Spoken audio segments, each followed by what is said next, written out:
सारा प्रणाम, सारा समय देख रहे हैं आप। मैं हूं आपके साथ में ऋतु तोमर। बुलेटिन की शुरुआत करेंगे। आज उत्तराखंड का स्थापना दिवस है। इस अवसर पर सीएम धामी ने प्रदेशवासियों को बधाई और शुभकामनाएं दी हैं। पुलिस लाइन में रैतिक परेड का आयोजन किया जा रहा है और कई कार्यक्रमों का आयोजन के साथ राज्य स्थापना दिवस को उत्तराखंड महोत्सव के रूप में मनाया जा रहा है। इस अवसर पर मुख्यमंत्री धामी शहीद स्मारक पर शहीदों को श्रद्धांजलि अर्पित करेंगे और इसके अलावा सीएम धामी स्थापना दिवस पर भराड़ीसैंण में आयोजित कार्यक्रम में शामिल भी होंगे।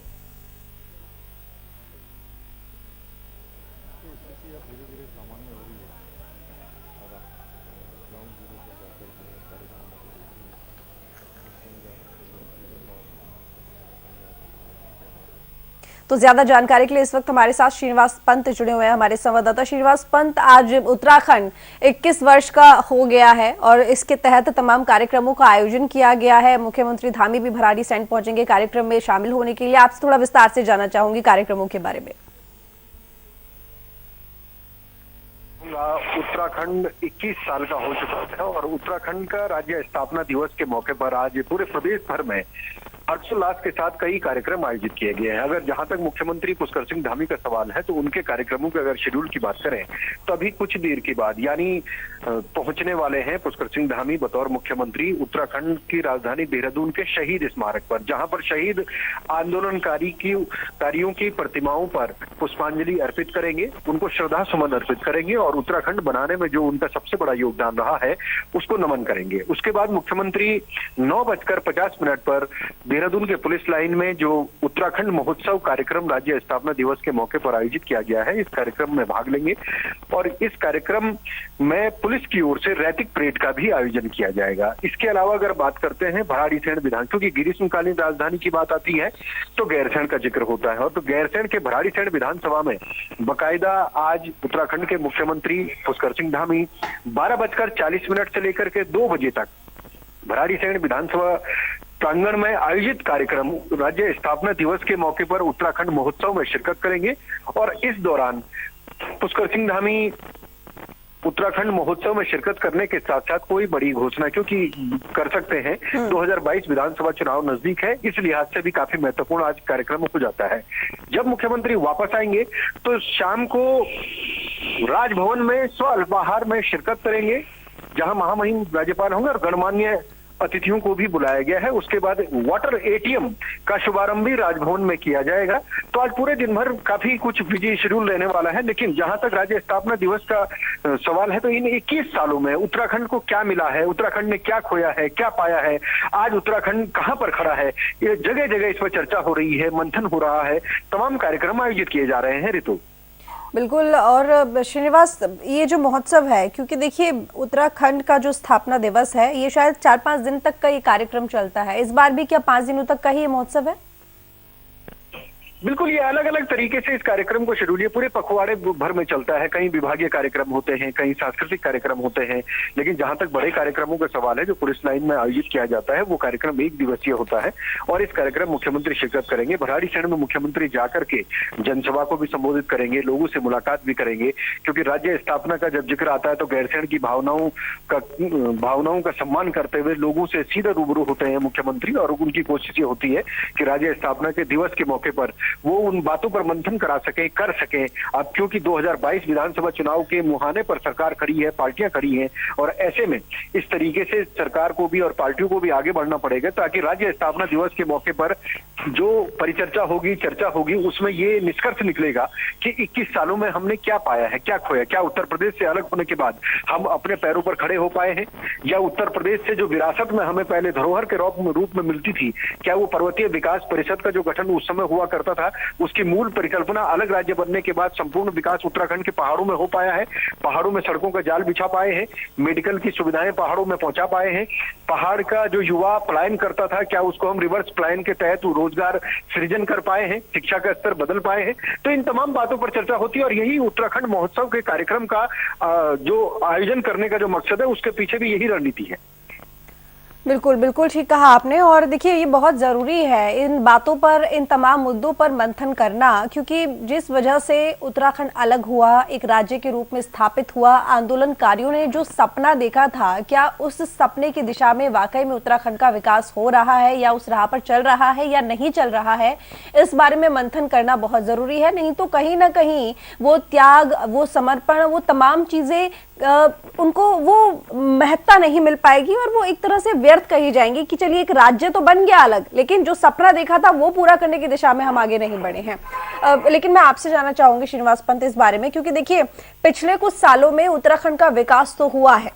ठीक है, लेकिन एक बहुत बड़ी कुछ समस्याएं हैं, कुछ मुद्दे हैं जो हमेशा से बने रहे हैं। अगर उसमें जिस तरीके से कहावत जो कही जाती है उत्तराखंड के लिए कि पहाड़ का पानी और जवानी कभी भी पहाड़ के काम नहीं आया है, और इन दोनों ही समस्याएं की अगर हम बात करें तो ये बहुत बड़ी है, क्योंकि हमने देखा है कि वहां का युवा वहां रहकर कमा नहीं पाता है या कमाने के उतने साधन उसके पास मौजूद नहीं है, उसको बाहर निकलना ही होता है। और इस दिन का इंतजार उत्तराखंड वासियों को हमेशा से रहेगा कि आखिर ऐसा कब होगा कि हम उत्तराखंड में ही रहें, पढ़ाई के लिए भी और नौकरी के लिए भी और रोजगार के लिए भी।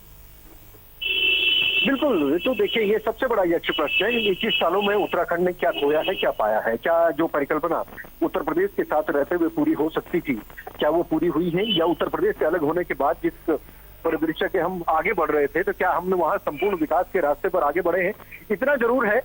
कि उत्तराखंड इन 21 सालों में वो सब कुछ हासिल नहीं कर पाया है जो जिस मुकाम पर प्रदेश को होना चाहिए था, लेकिन उसके अलावा उत्तराखंड ने बहुत कुछ पाया है। और आज उत्तराखंड अलग बनने के बाद 70+1 विधानसभा क्षेत्रों में विकास के कार्य चल रहे हैं, 5 लोकसभा सीटें हैं, 3 राज्यसभा सीटें हैं, तमाम विकास के कार्य हो रहे हैं। गैरसैंण की अगर पहचान की बात करें तो गैरसैंण के मूल केंद्र में पहाड़ की राजधानी पहाड़ में हो, इस परिकल्पना में एक कदम प्रदेश सरकार और प्रदेश आगे बढ़ा है, जहां गैरसैंण को ग्रीष्मकालीन राजधानी के तौर पर एक पहचान मिली है। जो नगर निगम क्षेत्र परिदृश्य में नहीं थे उनको नगर निगम क्षेत्र बनाया गया है। जहां पर नगर पंचायत या ग्राम पंचायत के अधिकार थे उसको और भी आगे बढ़ाया गया है। तो मेडिकल के कॉलेज की बात करें तो एम्स की स्थापना, नए मेडिकल कॉलेज की स्थापना, रोजगार सृजन के लिए पहाड़ों में इंडस्ट्री को चढ़ाना, वो अलग बात है कि अभी हम वहां पर काफी कुछ हासिल नहीं कर पाए हैं, क्योंकि जिस दिन हम इंडस्ट्री को पहाड़ चढ़ाने में कामयाब हो जाएंगे तो आप ये मानिए कि उत्तराखंड का जो युवा, जो उत्तराखंड की जवानी और पानी के लिए कहा जाता है, उत्तराखंड के काम नहीं आएगा। अगर पहाड़ में इंडस्ट्री चढ़ेगी, औद्योगिक इकाइयां चढ़ेंगी, उनकी एक एक शाखाएं चढ़ेंगी, तो पहाड़ के युवाओं को मेट्रो सिटी की तरफ जाने के बजाय अपने ही घर में रोजगार स्थापित होगा, रोजगार सृजन के मौके मिलेंगे और युवाओं का जो सबसे बड़ा पलायन का कारण है वो खत्म होगा। बिल्कुल बिल्कुल। और जो तमाम उत्तराखंड वासी हैं जो पलायन करके बाहर चले जाते हैं, उनके अंदर भी कहीं ना कहीं एक टीस रह जाती है कि हम अपने घर से बाहर हैं, अपनी मातृभूमि से हम बाहर हैं, हमें बाहर रहकर खाना कमाना पड़ता है। और सबका ये सपना होता है कि जब हम अंतिम पड़ाव पर होंगे तो हम उत्तराखंड में जाके बसेंगे, हम वहीं रहेंगे। लेकिन काश कि ऐसा हो, इंडस्ट्रियल एरिया वहां पे डेवलप्ड हो और वो तमाम लोग जो बाहर आते हैं काम करने के लिए वो वहीं रहकर खा कमा सके। और यही एक सपना उत्तराखंड का है जो उम्मीद है कि आने वाले वर्षों में शायद पूरा हो सके। बने रहिए हमारे साथ, आगे और भी खबरों पर जानकारी लेंगे आपसे श्रीनिवास। तो आज राज्य स्थापना दिवस पर 5 विभूतियों को उत्तराखंड गौरव सम्मान से सम्मानित किया जाएगा। सरकार ने 5 अलग अलग क्षेत्रों में उत्कृष्ट योगदान देने के लिए समाज सेवा और लोक सेवा के लिए यूपी उत्तराखंड के पूर्व मुख्यमंत्री नारायण दत्त तिवारी को मरणोपरांत चयनित किया गया है। पर्यावरण के क्षेत्र में डॉक्टर अनिल जोशी, साहसिक खेल के लिए बछेंद्री पाल, लोक गायन के लिए नरेंद्र सिंह नेगी को और साहित्य के क्षेत्र में रस्किन बांड को पुरस्कार के लिए चुना गया है। बताते चले कि सीएम धामी ने समिति का गठन किया था। समिति की संस्तुति के आधार पर इन 5 विभूतियों को सम्मान के लिए चयन उनका किया गया है। मुख्यमंत्री ने कहा कि ये सम्मान प्रेरणा का कार्य भी करेगा।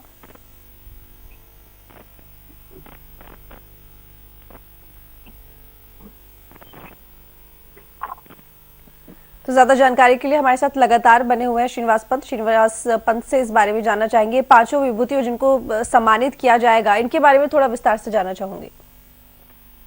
बिल्कुल ऋतु, देखिए उत्तराखंड गौरव सम्मान की जहां तक बात है तो ऐसी विभूतियों को तलाशा जाता है जिसके लिए राज्य सरकार ने एक कमेटी का गठन किया था जो अलग अलग क्षेत्र में अपना उत्कृष्ट योगदान दे चुकी हो, उसको उत्तराखंड गौरव सम्मान से नवाजा जाएगा। जिसमें हम राजशाही की बात करें या फिर लोकतंत्र की बात करें या कर्मों की बात करें या फिर यूं कहें कि समाज सेवा के क्षेत्र में या राजनीति के क्षेत्र में उत्कृष्ट योगदान देने के लिए, यानी भारत सरकार की बात करें, उत्तर प्रदेश के जमाने की बात करें, उत्तराखंड की बात करें, लंबा चौड़ा राजनीतिक अनुभव जिनके पास रहा हो, पंडित नरेंद्र तिवारी आज भले ही वो हमारे बीच में नहीं है, लेकिन उत्तराखंड सरकार ने उत्तराखंड गौरव सम्मान के लिए उनका चयन किया है। कमेटी ने उनको राजनीति के क्षेत्र में उत्कृष्ट योगदान देने वाला राजनायक साबित किया है। तो ये अपने आप में एक आदर्श है उन तमाम राजनेताओं के लिए जो वर्तमान में राजनीति से जुड़े हुए हैं, सामाजिक सरोकारों से जुड़े हुए हैं, कि अगर जब आपके पास एक लंबी लाइन होती है विकास की, या लंबी लाइन होती है अनुभव की या सामाजिक कार्यों की, तो आपको भी इसी तरीके से आगे बढ़ने का मौका मिलता है और सरकारें लगातार इस पर नजर बनाकर रखती है। अगर हम पर्यावरण के क्षेत्र की बात करें तो पर्यावरण के क्षेत्र में डॉक्टर अनिल जोशी ने जिस प्रकार से लगातार एक अपनी संस्था को चला करके पर्यावरण के क्षेत्र में भूतपूर्व जो निर्णय लिए हैं, जो कार्य किए हैं, और कई युवाओं को रोजगार के साथ भी जोड़ा है। यहाँ तक कि जो थीसिस बनती है या जो पीएचडी जो स्कॉलर्स होते हैं, वो उनके संस्था में आकर के स्कॉलरशिप भी हासिल करते हैं और पीएचडी भी करते हैं। तो उसको भी लेकर के एक मोटिवेशनल तौर पर एनवायरमेंटल क्षेत्र में उन्होंने युवाओं को आगे बढ़ाने का काम किया है, जो अपने आप में एक गौरवमयी उनका इतिहास रहा है। यही कारण है कि पर्यावरण के क्षेत्र में उनका नाम का चयन किया गया है। अगर जहां तक हम पर्वतारोही की बात करें या एडवेंचर से जो बात करें, टूरिस्ट या टूरिज्म से बात करें, तो इस तरीके से बचेंद्री पाल को बाकायदा उनका नाम का चयन किया गया है। और जो गणरत्न कहे जाते हैं, यानी जिन्होंने एक सांस्कृतिक विरासत को आगे बढ़ाने का काम किया है, उत्तराखंड के वाद्य यंत्रों से लेकर, उत्तराखंड के लोक नृत्य से लेकर, उत्तराखंड के गायन से लेकर के उत्तराखंड के जनमानस की पीड़ा को, जनताओं की भावनाओं को देश के सामने, प्रदेश के सामने रखने का काम किया है और संगीत के क्षेत्र में उत्कृष्ट योगदान दिया है। ऐसे में नरेंद्र सिंह नेगी का नाम का चयन उत्तराखंड गौरव सम्मान के लिए किया गया है, जो अपने आप में ये बताता है कि तमाम लोगों का चयन जिस प्रकार से किया गया है वो समाज में नई पीढ़ी के लिए भी और वर्तमान में जो लोग हैं उनको प्रेरणा देने के लिए और आगे बढ़ाने के लिए चयन किया जाता है। और इसमें उत्तराखंड लगातार उत्तराखंड गौरव सम्मान से इनको। चलिए ठीक, श्रीनिवास बने रहिए हमारे साथ, आगे और भी खबरों पे अपडेट लेंगे आपसे।